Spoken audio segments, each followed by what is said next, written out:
Kitchen tips idea 1. जेवणानंतर अर्धा चमचा बडीशेप खाल्ल्याने पचनक्रिया चांगली होते व दृष्टी सुधारते. 2. कोणत्याही डाळीमध्ये हिंग घातले की ती डाळ पचायला हलकी जाते. 3. भेंडी कापल्यानंतर लगेचच त्यात थोडा कोकम रस घाला. त्यामुळे भेंडी चिकट होत नाही. 4. कोबीचा रस व्हिटॅमिन सी आणि अमिनो ॲसिडचा चांगला स्रोत आहे. तसेच कोलेस्ट्रॉल कमी होते. 1 ग्लास कोबीचा रस तुम्हाला कॅन्सर, अल्सर आणि कोलनच्या समस्यांपासून दूर ठेवेल. 5. सकाळी रिकाम्या पोटी चहा पिऊ नका, यामुळे राग वाढतो तसेच तुमच्या मेंदूची शक्ती कमी होते आणि डोकेदुखी आणि ॲसिडिटीचा त्रास वाढतो. 6. फ्लॉवरची भाजी बनवण्यापूर्वी फ्लॉवर गरम पाण्यात थोडे मीठ घालून स्वच्छ धुवावा आणि नंतरच तो वापरावा, म्हणजे त्यातील अळ्या नाहीशा होतात. 7. भजी कुरकुरीत होण्यासाठी भजी करताना बेसन पिठासोबत थोडे तांदळाचे पीठ सुद्धा घालावे.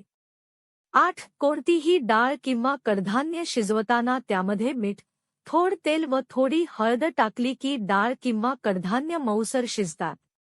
9. कुकर लावताना त्यामध्ये थोडासा लिंबाचा रस किंवा लिंबाची फोड टाकावी, म्हणजे कुकर काळा होत नाही. 10. ज्वारीची किंवा बाजरीची भाकरी तव्यावर चिकटू नये यासाठी तव्याला थोडे तेल लावावे. 11. केशर खूप महाग असल्याने सर्वसामान्यांना ते वापरणे परवडत नाही.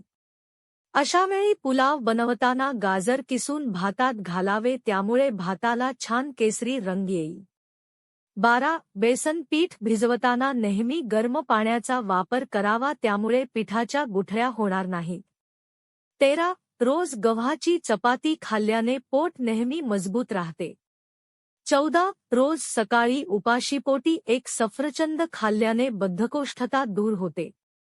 15. रोज सकाळी कोमट पाणी पिल्याने शरीरातील चरबी हळूहळू वितळू लागते आणि पचन संस्था सुधारते. 16. डाळिंबाच्या दाण्यांमध्ये बारीक आले घालून बारीक चटणी बनवा, रोज दुपारी जेवणासोबत ही चटणी खाल्ल्याने मधुमेह आणि रक्तदाबाचा त्रास होणार नाही. 17. पावसाळ्याच्या दिवसात बिस्किट मऊ पडू नये म्हणून बिस्किट हवा बंद डब्यात ठेवा आणि त्या डब्यामध्ये थोडीशी साखर घालून ठेवा, म्हणजे बिस्किट मऊ पडत नाही. 18. खोकला जास्त आल्यास ओवा, जिरे, बडीशेप आणि अद्रक या सर्व पदार्थांना पाण्यात उकळून काढा बनवावा. यानंतर कोमट झाल्यानंतर हा काढा प्यावा. असे केल्याने खोकल्याच्या समस्येत आराम मिळतो. 19. 1 चमचा ओवा तव्यावर टाकून शेकून घ्यावे, यानंतर एका रुमालामध्ये बांधून नाकाजवळ घेऊन वास घेतल्याने सर्दी कमी होते. 20. भाकरी तव्यावरून उलटताना उलाटने पाण्यामध्ये बुडवून नंतर भाकरी उलटावी, यामुळे भाकरी तव्याला चिकटत नाही.